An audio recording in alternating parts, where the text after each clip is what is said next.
China has identified the cause of the mysterious new virus. Coronavirus. There are fears a rapidly spreading virus has reached Australia. This is a rapidly emerging situation.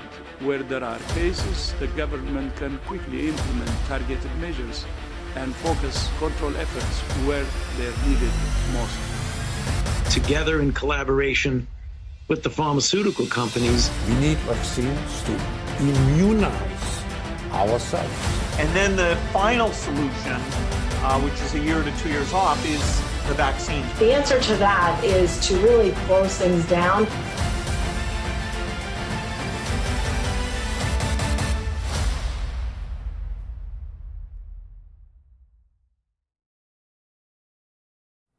Hello again, and welcome back to The Abstract.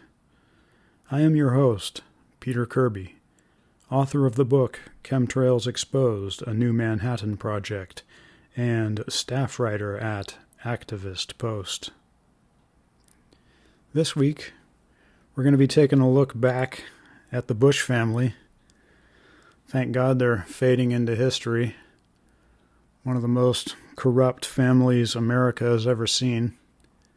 And we're going to detail just some of their indiscretions here today. There's only one family with more connections to the New Manhattan Project than the Bushes.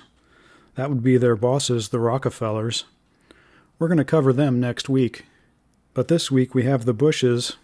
We already know their connections to a lot of nasty stuff like the CIA, the Council on Foreign Relations, Nazis, Enron, the New World Order, secret societies, assassinations, weapons trafficking, financial fraud, drug trafficking, bioweapons, and more.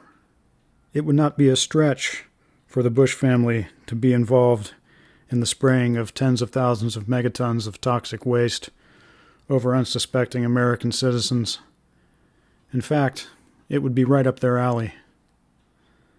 The whole story is in my book, CHEMTRAILS Exposed, the New Manhattan Project. So I implore you to buy and read that book, my book. And please, even if you have not purchased it on Amazon, you can write a review.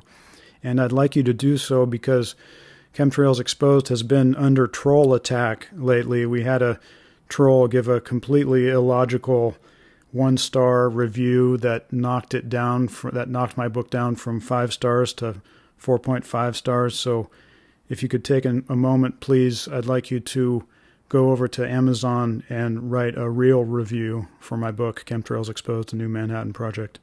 Thanks. Let us begin. Those of us in the new media are already aware of all the connections between the Bush family and the Nazis. But we're going to go over those here today because of all the connections between Nazis and the New Manhattan Project.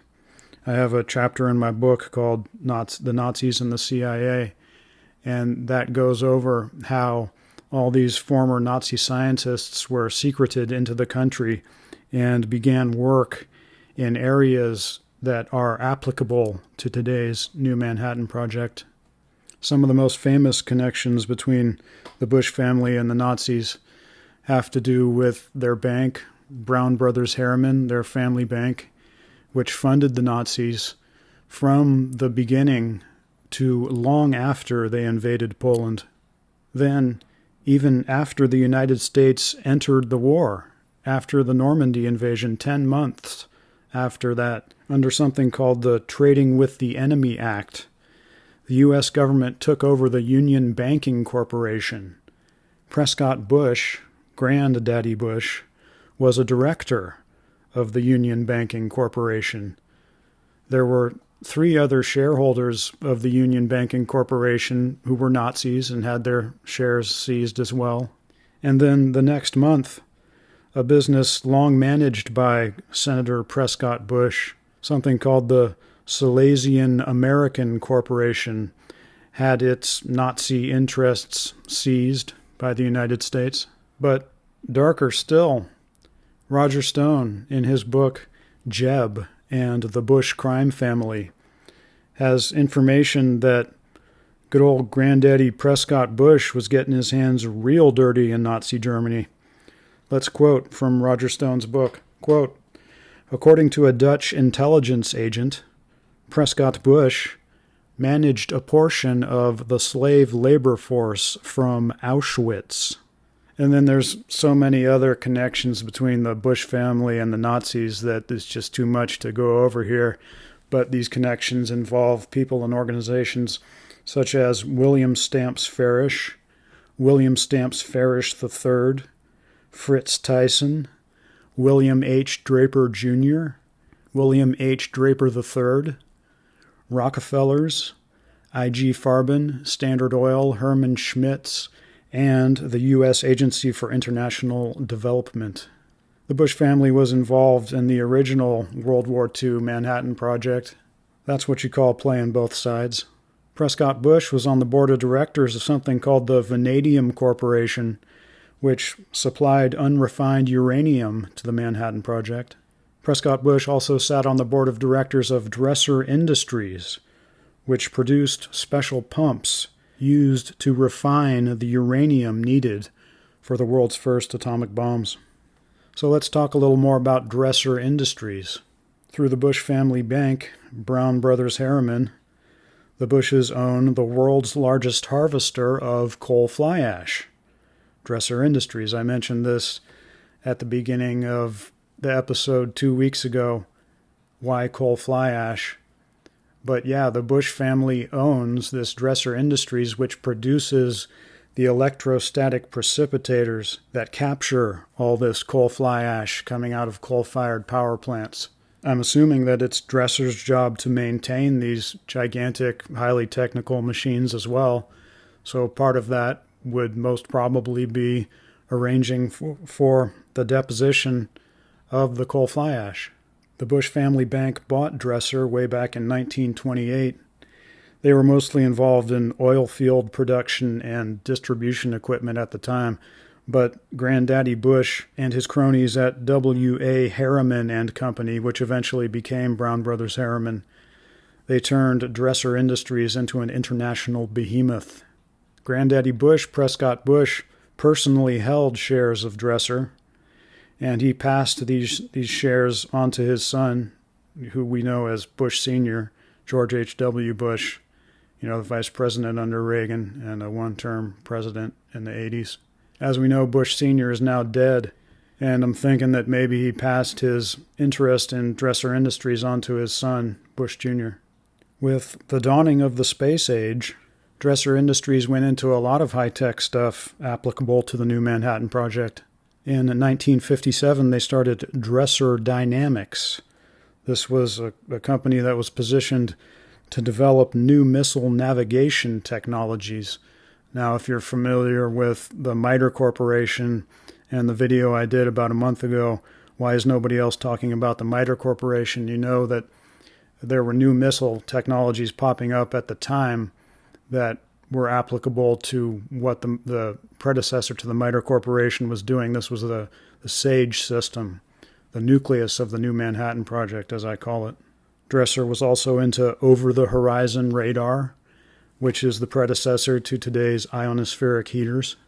Dresser has worked extensively with NASA, the National Aeronautics and Space Administration, which is up to its eyeballs in the new Manhattan Project, as well as the Atomic Energy Commission, another organization with strong implications for today's new Manhattan Project. Dresser Industries did work at New Mexico's White Sands Missile Range. This was covered in the chapter in my book, The Nazis and the CIA, as well. There was a whole lot of former Nazi scientist activities going on down there at the White Sands Missile Range, and a lot of it was applicable to the new Manhattan Project, such as the work that they did in the atmospheric sciences. Many of Dresser's top executives have come from the Massachusetts Institute of Technology, or MIT. And if you're familiar with my work, you understand that MIT has been central to developing technologies that have gone into today's new Manhattan Project. Today, Dresser Industries is known as Dresser Rand, a Siemens business. Siemens is a former Nazi company. The Bushes have been all involved with Enron.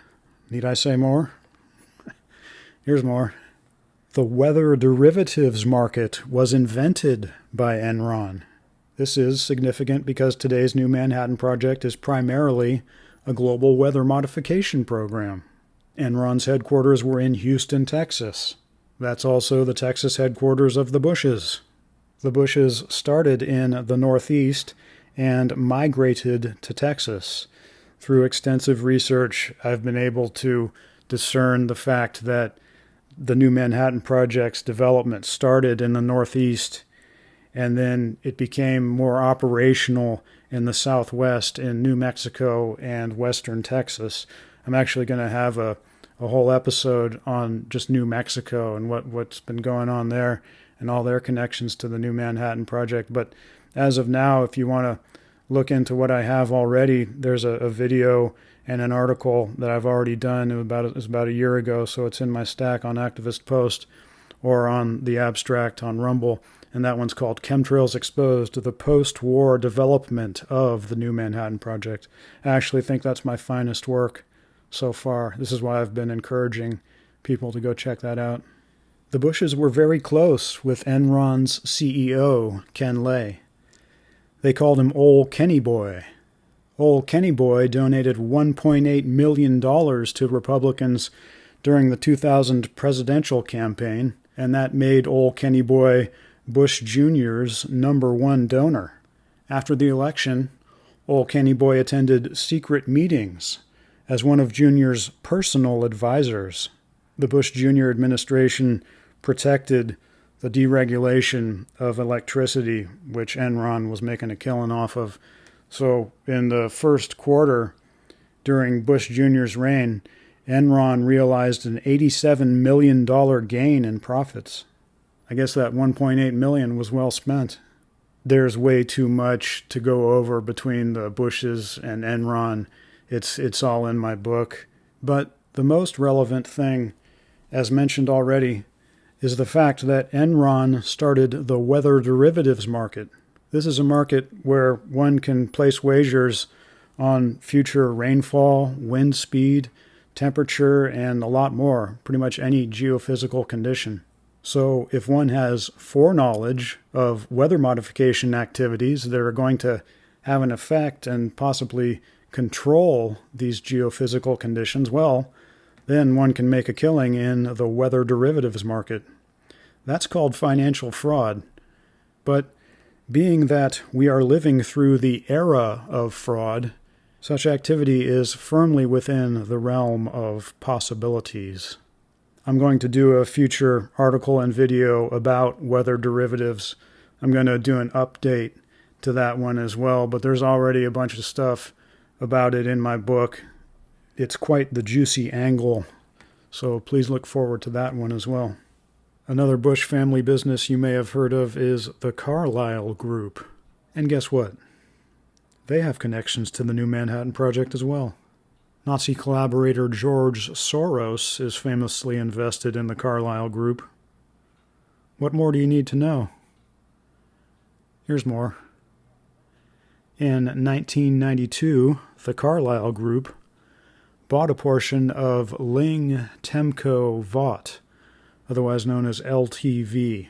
There's a whole lot of stuff in my book about Ling Temco Vought, but the most interesting thing about Ling Temco Vought is that earlier, before the Carlyle Group bought their portion of it, there was a spin-off from Ling Temco Vought called LTV Electro Systems.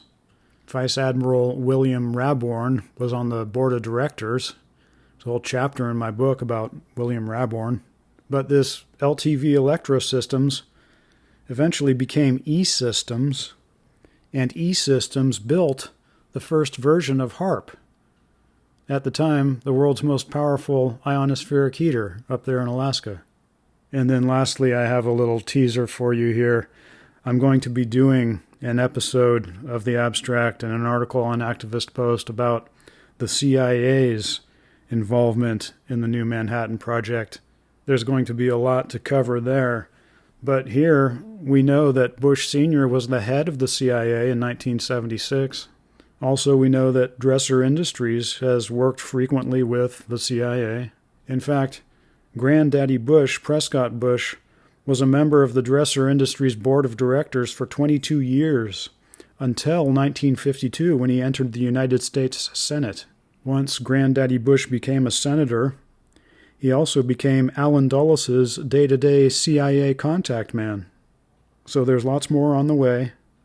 I'm going to keep doing this every week for as long as I can.